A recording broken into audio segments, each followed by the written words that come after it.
Yeah. Live in the house. Yeah.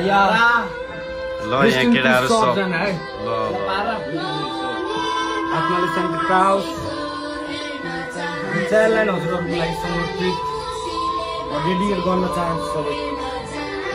सायद खुसी थिइन् नेपालमा पुर्खा जन्मदा जब भत्केर गयो हाम्रो असी सम्पदा युवाहरू विदेशीबाट देशमा मन मर्दा सबै कुरा बुझेको छन् बेडा छैन जनता सोचे त्यो लाग्छ आफ्नै कानैले सुन्दा बिहानै स्कुल गएको छोरी बेलुका घर नपुग्दा 6 वर्षको नाबालिका माथि बलात्कार हुँदा सती जलिन चितामा फेरि न्याय नपुग्दा विचार गरौँ अन्त्य सरकार गरौँ खारेज यस्तो माग गर्ने जनतालाई गोली हान्ने आदेश कति जना भए शहीद कति जना भए घायल तैले किन गर्न सक्छ सोचो जनता मार्नु बाई नेपालमा दुखी आँसु पुसिरहेको छि नेता छोरो भयो शहीदामा पुरिरहेको छि विश्वास गर्न गाह्रो न्युज सुनिरहेको छिन् एकैछिनमा आँखा अघि आफ्नो छोरा नै बिल्लिन्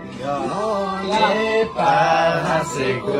हेर्न चाहन्छु नेपाली खुसीले को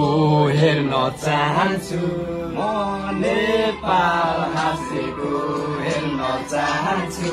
नेपाली खुसीले नाचेको हेर्न चाहन्छु ल दामी